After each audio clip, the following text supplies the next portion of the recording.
Good morning, Internet fans. Ryan Perry, Simple Biz Support. Today is Wednesday, July 15th. Therefore, it is Social Media Wednesday. And I have Sarah Giametti with Pravaro Marketing as usual on the other end. Good morning, Sarah. Good morning, Ryan. How are you?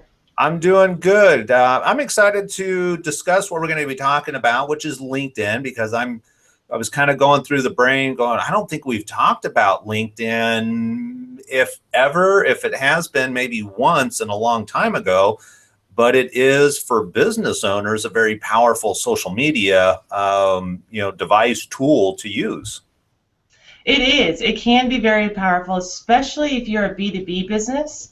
You can do a lot of online networking on LinkedIn for your business. And so making sure that your profile is kind of optimized, make sure you come up in searches, is a great way to kind of have a leg up on that platform.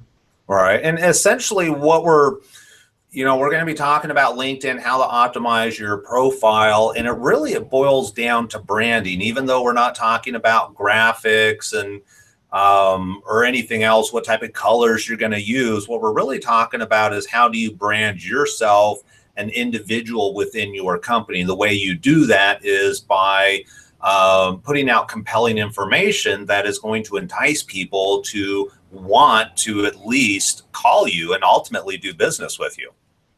Right, because they're going to, if you've talked to them in person and they do some research on you, your LinkedIn profile is highly likely something that will come up. And so this is a way for you to show them that you are an expert in your field, you know what you're doing, that you've been in your business for a while, you're involved in your industry and stay up to date on any trending changes. So you really want to make sure that the profile is filled out to the best of your ability and has as much information business-wise as you can. Yeah, and ultimately, it's going to lend to your credibility. And the last thing you want to do is create something and just create it because, LinkedIn was a fad, let's say 5 years ago. Everybody started talking about LinkedIn. So I went in and created a profile, but I haven't done anything to it since then. And I really didn't fill it out completely. By not doing something, you've done something, and that is affect your credibility in a negative way. Same thing if you have a Twitter account, if you have a business page on Facebook, Instagram, any of those accounts, if it's inactive essentially or not filled out completely, you are affecting your credibility in a negative way. Absolutely. And even if, we preach this all the way through that pick a platform and focus on that so you have activity.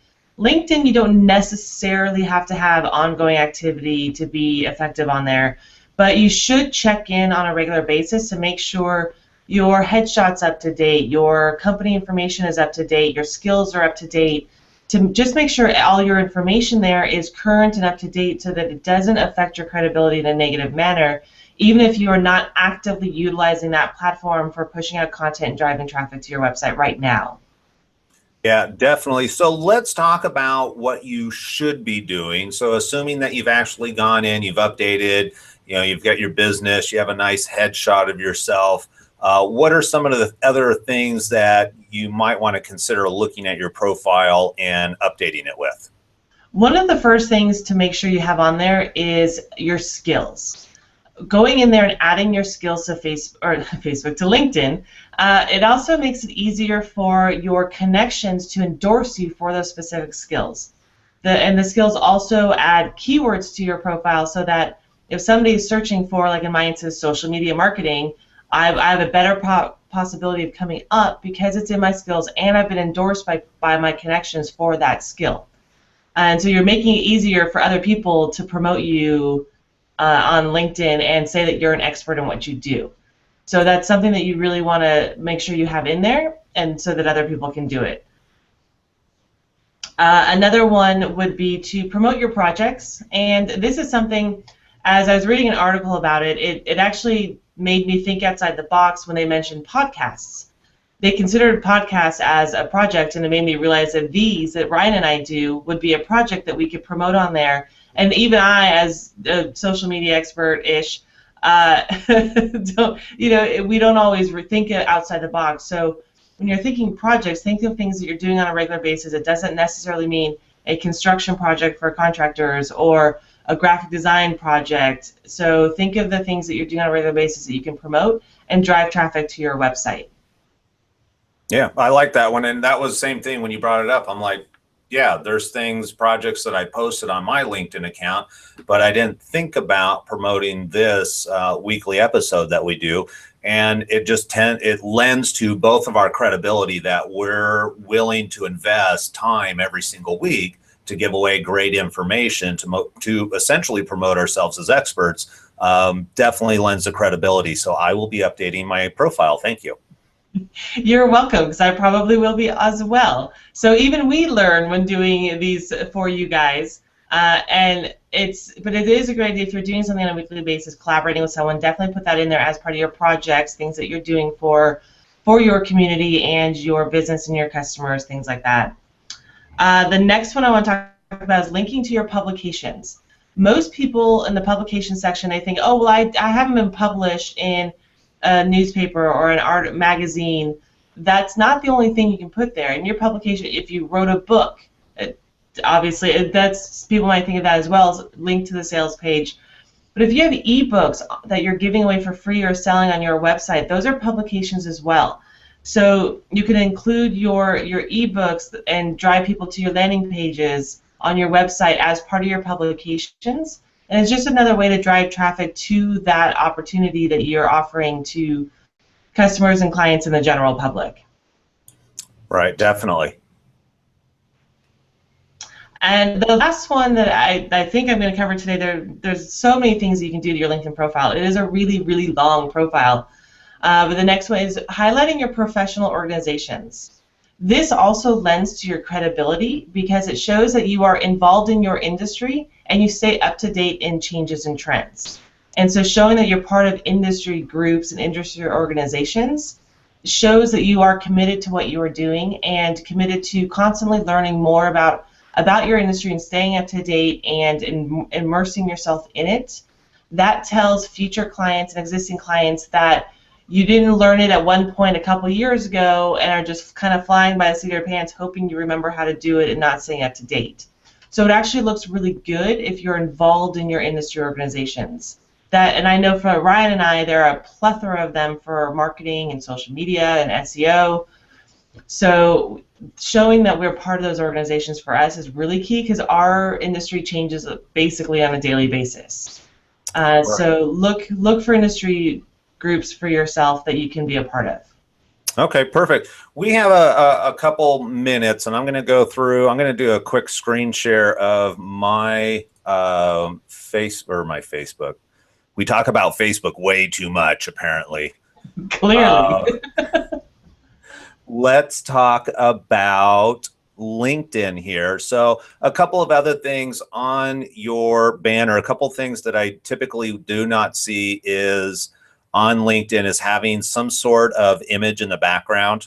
Everybody's gone to banners, and ideally you want some consistency. You'll notice mine, if you know my branding, it's not consistent here simply because I really don't like the way LinkedIn, they really bite into the banner here with all this information. And so as I was having mine designed, it just didn't look right, especially on different computer screens, because as the computer screens, are bigger or smaller, then this whole background image kind of shifts and changes. So I went with something basic, essentially. The other thing that I did with my profile pictures, you definitely, if you're a business professional, definitely use a business professional image. So I actually I hired a photographer, had a headshot done. But I also had an article that was written and published in the North Bay Biz, which is a local business magazine here in Sonoma County. And so one of the things that I did is on my headshot is I put featured in North Bay Biz. The reason why I do that is we're very visual people. Typically, we're going to look at the headshot because this is all about people. People go on LinkedIn to learn about individuals, not the business necessarily that they work for. And so, I want to make sure that I look credible in my headshot. And then number two, I want to add credibility. So a lot of times you may see people that have been featured in ABC, NBC, CBS. All it does is add credibility. The other thing that I've done is I've published a number of blog posts, and I continue to add blog posts. on a regular base through LinkedIn, so that when people are looking at my profile, they can go ahead and see that I'm actually adding content. And here, by the way, here's on the right hand side, it's pretty small, but all these little icons is ABC, NBC, Fox. And there's a little secret on here. These people weren't necessarily on those TV shows, but there's a way that you can work around it. Then I have a full summary. The other thing that I've done is I actually have some business products, essentially. It's one of the things that you were talking about, Sarah. So I have an infographic about video marketing, because video marketing is very near and dear to my heart. So I have my infographic there that people can download if they want. And then I also have a copy of the article that I was on the North Bay Business Journal, or North Bay Biz article. And then I've also got some blogging tips. I've got testimonials. And then the other thing you were talking about is making sure you have your skills.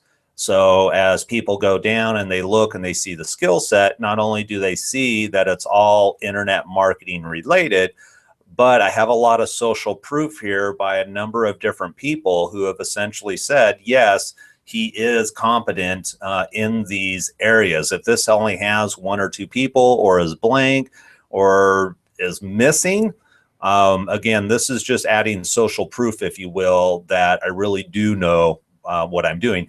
And if you happen to know who Natalie Terrell is, it's going to add even that much more credibility, because you're going to have trust in that relationship with her.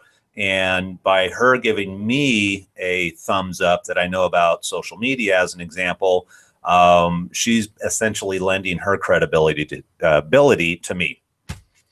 So, and I think that's all I have on screen share here. Yeah, so you definitely want to scroll through and take a look, because LinkedIn is often updating what your profile can include. They now have, like, some of the things we highlighted. I know they show up on mine is not filled out. I'll pull mine screen share. So you'll see here all these little boxes that you can add stuff to. So if you speak multiple languages, you can add it in here. If you do volunteering experience, this plays into when we talk about company culture. People want to do business with like-minded people. So if you volunteer at an animal organization and they love that organization as well, then that's something in common. So you want to make sure you highlight in there your volunteering opportunities, honors, awards. There's so many things in here that you can add. Yeah, and I just want to clarify one thing. When I screen shared my profile, that was the way the public saw it, and what you're looking at is the way you as an end user see your profile.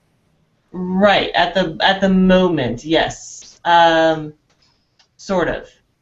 Yes and no, sort of, because I actually am viewing it as the public, but it pops up telling me to add more stuff. So then it's LinkedIn has several ways for you to view it. Because I clicked to view it, and it showed up to tell me to add more stuff. Then you click it again, the view as, and it goes really to the full profile, which is this one. So it was a couple clicks away to get the full profile. So you want to make sure you fill it out and you have as much information in here as possible, because it can get very, very long when you start adding all of your stuff in there. But going back to here and looking at all these opportunities to add sections to your profile, all of that adds to your credibility. All of it adds to your possibility of you coming up in searches. So there's a lot of benefit to doing it. So I would say at least at a minimum quarterly, take a look at your profile and just see if LinkedIn has come up with new things for you to add, if you need to update information, delete information, just to make sure it stays relatively up to date, even if you're not on a regular basis posting to LinkedIn and utilizing that platform as part of your social media strategy. Yeah, perfect. And the other thing that you touched on is that LinkedIn is a very powerful tool. So if people are actually doing a search by your name, a lot of times LinkedIn is going to be one of the first search engine results on Google for an individual name that's business related. So you definitely want to make sure you have a good profile. Any last second comments? Otherwise, we're going to end this episode. I don't think so. Just make sure you go check it out and make sure it's filled out. Yeah, and this is a great opportunity. If you haven't thought about it, just take 5 minutes, log in real quick, check it out, and then calendar a time where you can actually go in and fill it out completely. With that, I'm going to bid you adieu. And next week, we're going to talk about a recent Facebook algorithm change that actually is going to benefit business, which is really kind of cool. So I'm excited to learn more about that because it's something new that I wasn't aware of that we were talking about offline. So Sarah, as always, I appreciate the time and energy that you put into these episodes, and I'm looking forward to seeing you next week and learning more about the recent Facebook change. Thank you, Ryan. It's always a pleasure to be here, and definitely stay tuned for next week. 'Cause it could be a really big thing for business pages. Yeah, definitely. I'm looking forward to seeing it. Everybody take care. I hope you all have a great week.